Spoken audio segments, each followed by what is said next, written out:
Well, good morning, good people. Mark Holmes here, and as always, I want to say thank you all for watching, commenting, subscribing, and being part of the Jobu Sports Report. Without you guys, as well as you ladies, you know that this literally does not work. Hope everybody's having a great day. And don't forget about BetUS. My dad, yesterday, he was 50-50. He won 2 and he lost 2. And the sad thing was there was a chance for him to go ahead and win. But Miami couldn't close the deal and get another score in garbage time. And I don't know what that was with the Bears. But remember to use the promo code YouTube150 so you can get 150% matching on your first 3 deposits of up to $2,000. So this morning here, I'm interested at the world's take on the Dallas Cowboys because we have been literally hearing players just getting trashed, the team getting trashed. We're told about how much they suck and how they don't care about football. But it seems like the worm has turned today because Ryan Clark is praising Micah Parsons for his performance and about being about it. Let's listen to this morning. For their first home win, and after the game, Micah Parsons says they're coming. Oh, God. To be honest, it's really been why not us. Everybody counted us out. And it was just like, enough's enough. We know what we got. We know what we can do here. And I believe in every one of these guys. And I believe we're going to turn around and make a run. My only thing I could say, let's not talk about it. Let's be about it. But I guess Cowboys think they're maybe going to go on a run. Winning one game at home is maybe a good head start. So I'm going to say this, though. When you say don't talk about it, be about it, I have to give respect to Micah Parsons because he's been about it. He totally wrecked the game against the Washington Commanders. He was in the backfield constantly against the New York Giants. Yeah. And the one thing that you can say about this Dallas Cowboys team is that they are competing. And yes, we can say that this is the first game that they've won at home, but they went on the road and played the Washington Commanders, who has one of the best young quarterbacks in the game, a coach in Dan Quinn, who's leading a team and changing an organization, and they found a way to win. Even when it got bleak, we watched Kevontae Turpin make a huge play to get a kickoff to score. Even when they go and tie it up or kick or be one down, now you get the onside kick. They recover the onside kick and run it back. And so this is the team that's not giving up. And when he says they can make a run, we know this team can't win a Super Bowl. This team couldn't win a Super Bowl when they had their quarterback. But right now, this team is fighting. This team is playing. And for a coach that we sort of knew was a lame duck coach coming into the season, who Micah Parsons didn't necessarily back with his Zach Martin comments, he actually has this team playing extremely hard. And I respect that from the Dallas Cowboys. I get it, but at some point, Micah Parsons, this is part of his thing, right? He likes to do this. He likes to rally his teammates around him. And I like that about him. But at some point, can we be like, come on, guys, go on a playoff push, go on a run here? Well, that's the thing, though. They just won 2 in a row. And, like, the one thing I'm not going to do, like, I'm not going to crush a dude that's balling.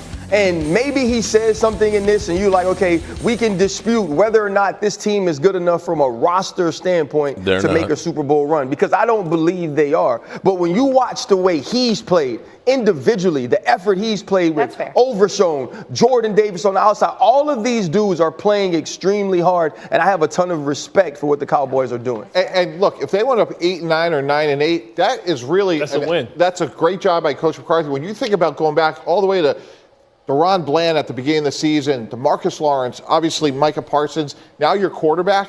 And Bart, I agree with you. Cooper Rush is a very functional quarterback. Yeah. So, look, they're 2 back with 5 to go in the playoffs. It's doubtful they get in. And even if they do, to RC's point, they're not going to make a lot of noise. But if you're assessing the job that Mike McCarthy is doing in 2024, 8 or 9 wins is a strong effort. Okay, 2 games back. Not inconceivable, right, for the Cowboys to make the postseason, Graz, right? Yeah, it is. Look, you beat the Giants. Like, chill out. Thank you. If you're thinking about, like, the Cowboys as a sick patient going to the doctor, Doc, my season's in trouble. I need something. The doctor would say, I've got what you need. Play the Giants. That is your prescription. You will get healthy. You will feel better. But the problem is if you take too much of your prescription medicine, you can start to get a little loopy and start imagining things that, you know, that are impossible. The Cowboys aren't making the playoffs with Cooper Rush at quarterback. Like, these guys are right. Like, good for them for playing hard. Micah Parsons is an incredible player. Like, I watch him play all day long.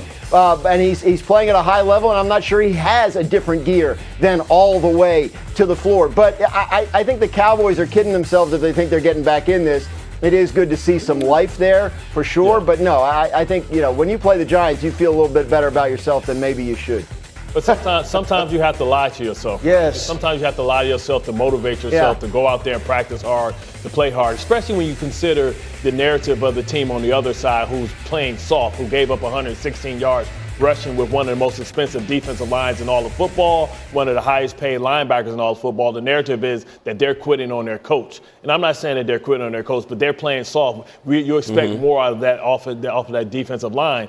And, you look at the Cowboys, and what this is an example of, when you have a great player and you lose a great player in Dak Prescott, everybody else steps their game up and you start to have balance because now you see they're committed to the run because they know they can't let Cooper Rush drop back. Why isn't that the game plan when Dak Prescott is in there? They put too much on his shoulders. $60 million a year. I understand that, but you still have to have balance. You look at what Harbaugh has done out there with Justin Herbert, who used to put the ball at risk all the time.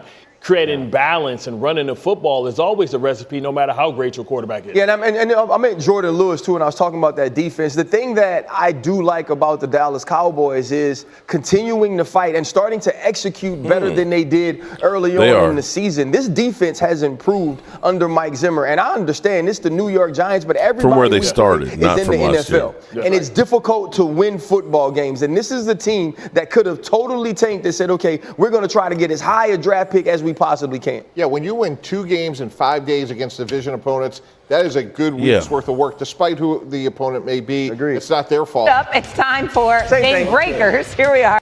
There we go.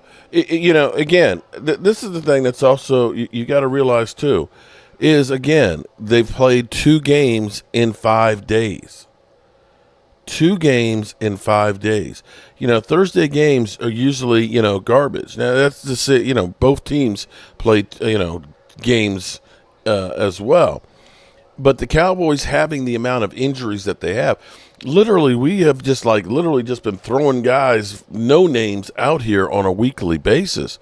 I'm not saying that this team is great. And there's a lot of a lot of people are happy, damn it. Right now, the Cowboys, they're ready to go on a roll. I keep saying, great, we got 2 wins. When the team does not have many of their key players. And this is on a team that didn't do enough to begin with. So, yes, I'm excited. I'm happy for them and all that. And I hope that they can finish strongly. I'm doing some stuff. I'm doing some research on numbers and things. I'm sure there's probably an easier way to figure it out. But I have to do things the old school way. Look at the statistics from 23, 24, and so forth. But to gather together. But I'm actually really amazed at what I'm finding on here. And I'll have some more with this later on. Something that has been lacking for a long time. And thus far, I've gotten down to 2015. And the numbers don't look good for what we've been doing. And this is a reason that we start looking and saying maybe there is hope after all.